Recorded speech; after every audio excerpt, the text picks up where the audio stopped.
Shalom, saudara yang diberkati dalam nama Tuhan Yesus Kristus, sobat terbaikku dalam kasih Tuhan. Bahan PAH kaum ibu saat ini tertulis di dalam kitab Daniel, pasalnya yang ke-7, ayat yang ke-11 sampai ayatnya yang ke-14. Saudara yang diberkati dalam nama Tuhan Yesus Kristus, di sini kita melihat bagaimana konteks di pasal 7 ini adalah titik balik dalam kitab Daniel, di mana adanya peralihan dari sebuah narasi sejarah kepada nubuatan. Di sini kita diajak untuk melihat penglihatan yang menggambarkan 4 binatang yang melambangkan kerajaan-kerajaan dunia, di mana diakhiri dengan penghakiman Allah dan munculnya seorang yang disebut anak manusia. Konteks politik dan sosial ketika itu, di mana kerajaan Babilonia, Media, Persia, dan Yunani, khususnya yang di bawah Kaisar Alexander Agung dan penerusnya, adalah kekuatan dunia yang berpengaruh di zaman Daniel dan setelahnya. Orang-orang Yahudi menghadapi tekanan besar untuk berasimilasi, sementara mereka tetap menanti penggenapan janji-janji Allah untuk pemulihan setiap mereka. Saudaraku, sahabat terbaik dalam kasih Tuhan, ketika kita diajak untuk berada di dalam sebuah tema saat ini, bagaimana kuasa raja yang kekal itu, kita diingatkan bahwa yang pertama sekali, kuasa raja kekal itulah yang memberi perlindungan untuk setiap kita, terkhusus bagi kaum ibu. Dan ini menjadi penghiburan bahwa Allah melalui Yesus Kristus yang kita sembah memegang kendali atas segala sesuatu dalam kehidupan kita. Hal yang kedua yang bisa kita kaitkan dengan tema kita tidak lain adalah kemuliaan raja yang kekal. Ayat 13 sampai ayat 14, anak manusia itu datang dengan kemuliaan dan diberi otoritas untuk memerintah atas semua bangsa. Artinya apa? Ini menggambarkan kemuliaan Kristus yang melampaui semua raja-raja di dunia ini. Yang ketiga, kedaulatan raja kekal itu adalah dasar pengharapan sejatinya bagi setiap kita, di mana kita memahami dan mengimani kerajaan anak manusia adalah kerajaan yang tidak akan musnah dan punah. Di tengah dunia yang sering penuh ketidakpastian, kedaulatan Kristus itu memberikan jaminan bahwa harapanmu, ibu, tidak akan sia-sia. Lalu apa yang keempat yang bisa kita kaitkan dengan tema ini? Anak manusia yang digambarkan adalah anak manusia yang dekat dan sangat-sangat peduli dengan setiap kita. Ketika gelar anak manusia dituliskan, dinyatakan, ini tidak lain juga adalah untuk menunjukkan kedekatan Kristus Yesus sebagai Allah dan Tuhan kita dengan umatnya, dengan manusia.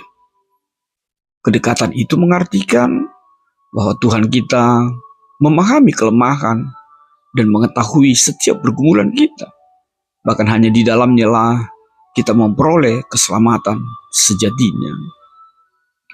Lalu apa yang menjadi refleksi bagi setiap kita, terkhusus kaum ibu, melalui kitab Daniel pasal yang ke-7 ini?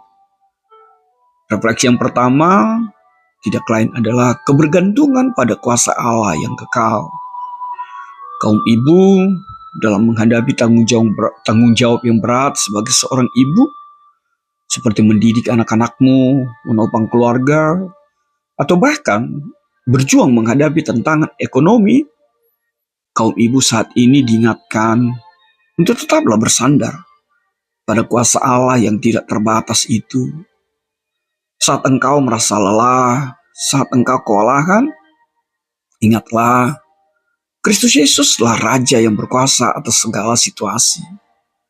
Maka latihlah kebiasaan berdoa, baca firman Tuhan, agar engkau mendapatkan kekuatan yang bersumber dari Allah. Bandingkan dengan Filipi 4 ayat yang ke-13 itu. Lalu apa yang kedua? Fokuslah pada kemuliaan Kristus dalam kehidupanmu sehari-hari. Ketika kita berfokus pada kemuliaan Raja kekal itu, artinya kita juga dimampukan untuk hidup selalu dan selalu memuliakan Kristus dalam setiap aspek kehidupan kita. Maka kaum ibu ini berkati Tuhan, jadikanlah rumahmu sebagai tempat di mana kasih Kristus itu nyata. Hiduplah di dalam kasih, adanya pengampunan dan pengajaran. Ingat, dalam pekerjaan rumah tangga yang sederhana, memasak atau mengasuh anak, sadarilah bahwa semuanya harus dan dapat dilakukan untuk kemuliaan Tuhan.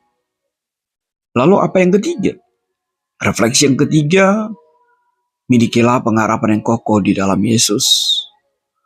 Saat menghadapi kekhawatiran tentang masa depan anak-anakmu atau keluargamu, serahkanlah semuanya di dalam doamu kepada Allah yang berkuasa. Seperti yang disebutkan oleh Mazmur 55 ayat yang ke-22 itu. Ajaklah anak-anakmu untuk belajar percaya akan Tuhan, mempercayainya, hidup di dalam percayaannya dalam segala hal. Sehingga anak-anakmu pun, keluargamu pun bertumbuh dengan iman yang kuat dan tak tergoyahkan. Lalu apa yang keempat? Andalkanlah Kristus Yesus sebagai pemimpin dalam rumah tanggamu. Jadikanlah waktu doa menjadi doa kebersamaan di dalam keluargamu. Sering dan latihlah membaca Alkitab sebagai prioritas dalam kehidupanmu. Dan doronglah selalu anak-anakmu untuk mengenal dan mengandalkan Yesus di dalam setiap kehidupan. Lalu apa yang kelima? Melayanilah dengan kasih. Artinya apa? Melayanilah dengan penuh sukacita. Meskipun kelihatannya sederhana, terlihat kecil, percayalah, semua itu bernilai di hadapan Tuhan. Ajaklah sesama kaum ibu untuk saling mendukung dalam kasih. Dan selalulah berusaha menciptakan komunitas yang mencerminkan kerajaan Allah. Lalu apa yang terakhir? Prioritaskanlah kerajaan Allah dalam hidupmu. Artinya apa? Hadirkanlah kerajaan Allah itu di dalam kehidupanmu. Ciptakanlah suasana kerajaan Allah di tengah-tengah keluargamu. Bukankah itu yang dikatakan di dalam Matius 6 ayat yang ke-33 itu? Maka kaum ibu, sahabat terbaikku, libatkanlah anak-anak dalam pelayanan atau setiap kegiatan yang membangun mereka bertumbuh di dalam imannya. Amin. Tuhan memberkatimu.